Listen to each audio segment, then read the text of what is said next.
Selamat datang di negeri di atas langit. Sayang sekali saat ini langit kami sedang abu-abu. Apakah kamu pernah mendengar istilah "kamu adalah apa yang kamu makan"? Aku pun punya istilah baru. Kamu juga adalah udara yang kamu hirup.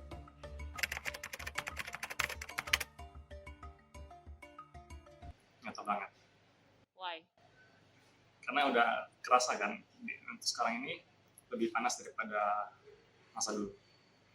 Iya, nyata. Karena makin kesini tuh Jakarta tuh makin panas, sampai ke Bogor malah sekarang panasnya. Jadi kayak Bogor tuh biasanya adem, sekarang udah mulai ngerasain panas nih, gitu. Nggak cuma di Jakarta aja, gitu. Di Jakarta udah panas, makin panas. Yang jelas makin padat, makin macet, kemudian makin panas. Dulu Ciputat ini masih adem, tapi udah 20 tahun terakhir ini sama aja panasnya seperti Jakarta. Jakarta dan polusi udara bagaikan dua insan yang bersenggama. Laju perkembangan dan pembangunan mempengaruhi dan menghasilkan dampak signifikan terhadap kualitas hidup manusia. Sebut saja di Jakarta, kota yang terkenal dengan glorifikasi dan keagungan ibu kota, ternyata menyimpan segudang permasalahan. Polusi udara adalah salah satunya.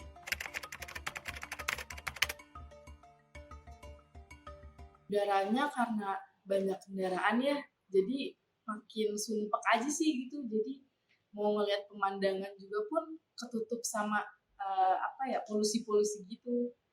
Kayak gedung-gedung di Jakarta tuh kan biasanya kelihatan gitu. Sekarang udah mulai nggak kelihatan. Aku merasakan bagaimana kualitas udara di Jakarta hari ini tuh makin buruk kayak gitu. Karena itu nggak dirasain sama aku aja, tapi juga dirasain sama teman-teman aku yang lain, dirasain sama orang sekitar. Bahkan ada orang yang curhat ke aku kayak mereka habis dari luar kota tiba-tiba di Jakarta dan bener-bener pengap banget di Jakarta dan bener-bener kayak ternyata bener-bener merasakan banget lah perbedaannya kayak gitu. Jadi bagaimana perbedaan dulu dan sekarang bahwasannya ada di kualitas udara yang emang makin buruk sih kayak gitu. Jelas untuk berubah sih. Perubahannya itu dari sisi kepadatan semakin padat, terus dari segi cuaca semakin panas, udaranya juga semakin kayaknya susah gitu untuk udara sejuk di kota Jakarta. Menurut Badan Pusat Statistik 2020, Jakarta berkontribusi sekitar 16% terhadap pertumbuhan ekonomi Indonesia. Hal ini jelas sangat mempengaruhi laju distribusi dan juga polusi udara yang ada. Belum lagi mobilitas warga Jakarta yang tinggi akibat perputaran roda ekonomi yang terus hidup. Lantas, apakah pertumbuhan ekonomi sejalan dengan pertumbuhan kualitas hidup serta kesejahteraan masyarakat?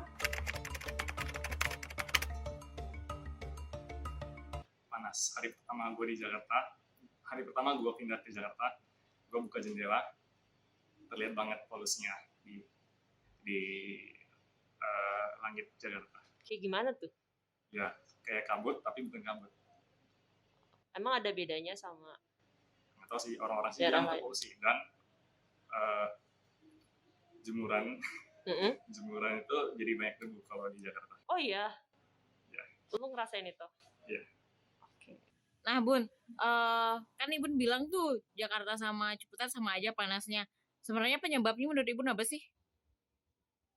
Di Ciputat itu penyebabnya yaitu udah nggak ada lagi lahan-lahan hijau, itu udah dibangun semua untuk perumahan, dibangun semua udah habis untuk perumahan dan ruko-ruko. Dulu Ciputat itu sepanjang jalan itu banyak kebun-kebun, sekarang sudah jadi perumahan dan jadi ruko-ruko. Menurut data Badan Pusat Statistik, jumlah kendaraan bermotor dan mobil di Jakarta konsisten bertambah tiap tahun selama periode 2017 hingga 2021. Per 2021 saja nih, jumlah kendaraan di Jakarta sudah mencapai sekitar 21,75 juta unit atau tumbuh 7,6% dari tahun sebelumnya. Dan dari total jumlah kendaraan di Jakarta tersebut, sebanyak 75,92% merupakan sepeda motor dan di urutan kedua adalah mobil dengan mencapai persentase 18,89%. Tapi teman-teman, ironisnya, per 23 Februari 2022, Sistem Informasi Uji Emisi DKI Jakarta mengeluarkan bahwa baru sekitar 550,8 ribu unit mobil saja di ibu kota yang sudah melakukan uji emisi, atau mungkin hanya sekitar 19%. Motor apalagi, baru sekitar 0,6% atau 49,7 ribu unit saja. Dengan begitu bisa kita katakan uji emisi di Jakarta belum terselenggara dan terimplementasi dengan baik dan juga dengan tegas oleh pemerintah. Padahal uji emisi ini merupakan sebuah kewajiban bagi pemilik mobil maupun sepeda motor yang kendaraannya sudah berusia lebih dari 3 tahun. Dan ini merupakan sebuah langkah konkret dari pemerintah untuk mengontrol, mengurangi dan menanggulangi tingkat polusi udara di ibu kota. Hal ini pun ditegaskan dalam Peraturan Gubernur DKI Jakarta Nomor 66 Tahun 2020 tentang uji emisi gas buang kendaraan bermotor yang ditekankan oleh Anies Baswedan. Aduh, kayaknya pemerintah masih harus lebih kerja ekstra deh buat ini.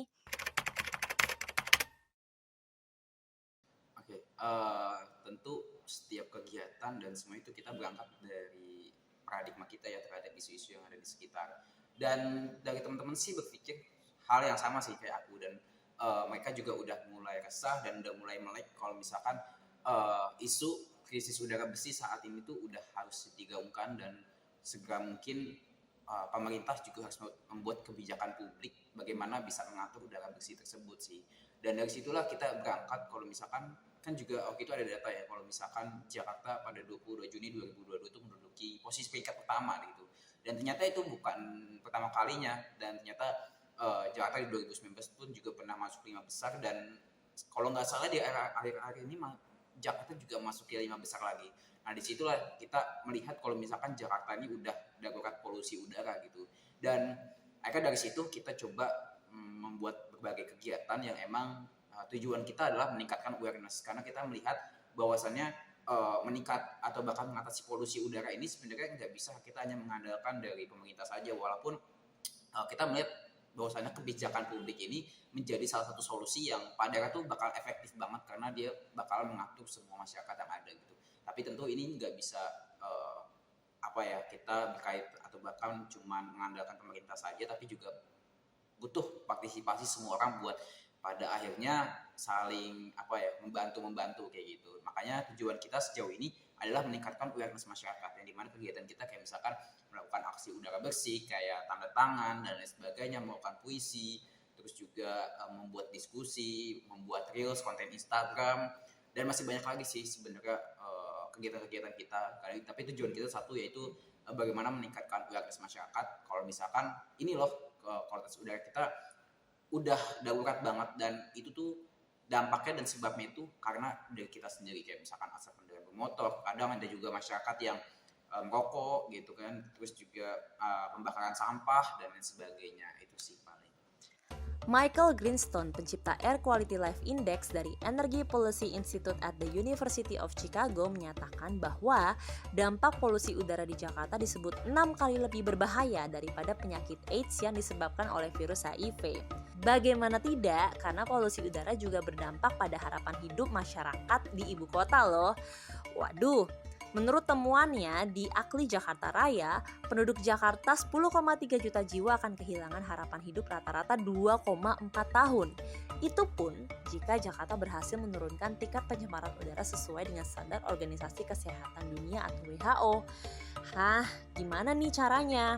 Karena penyakit seperti bronkitis akut, kanker paru-paru, iritasi kulit, kanker kulit, ISPA, hingga penurunan reproduksi, kemudian juga gangguan kehamilan, hingga stunting mengintai warga ibu kota dan mengalami peningkatan yang signifikan setiap tahunnya.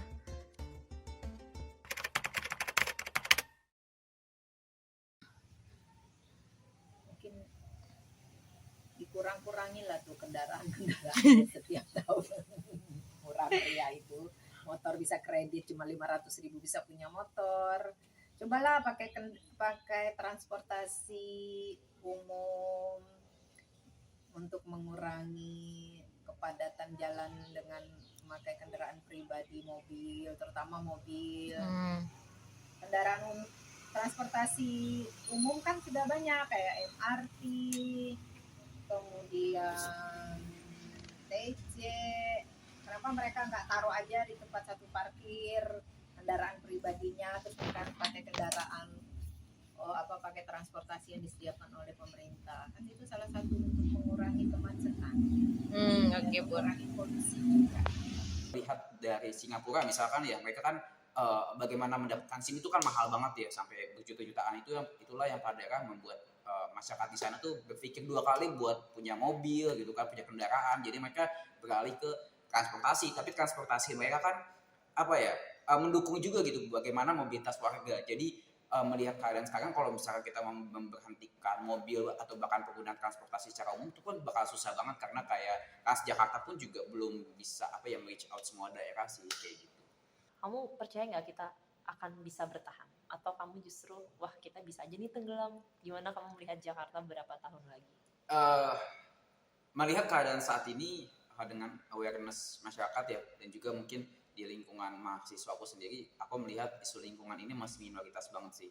Dan kalau misalkan isu minor ini masih terus terjadi sampai 2-3, mungkin sampai 10 tahun, maka justru yang tadinya Jakarta masih banjir bisa aja jadi tsunami gitu kan. Innalillahi, jangan sampai kayak gitu ya. Maksudnya jangan sampai lah kayak gitu. Makanya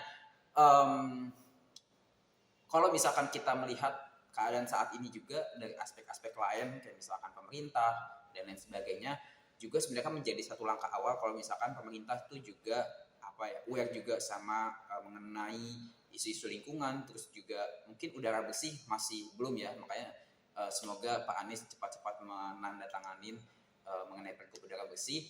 Dan pemerintah juga kayak misalkan mereka terlibat dalam G20, yang dimana itu juga salah satu pembahasannya itu kayak transisi energi bersih. Itu kan juga bagaimana pemerintah saat ini ternyata udah awareness dengan hal-hal seperti itu. Ya mungkin melihat satu langkah awal yang bagus dari pemerintah, melihat keadaan mungkin nanti itu akan bisa aja lingkungan itu ya lebih baik juga kayak gitu. Makanya karena nggak memungkinkan kalau misalkan sudah banyak orang juga yang sudah coba meningkatkan atau bahkan meningkatkan awareness masyarakat kalau misalkan kayak pukul mundur krisis iklim, kayak climate crisis dan sebagainya, Jakarta dengan polusi udara, dan pada gerakan-gerakan seperti itu semoga bisa mengangkat kalau misalkan isu lingkungan ini yang tadinya minor menjadi mayor gitu sih.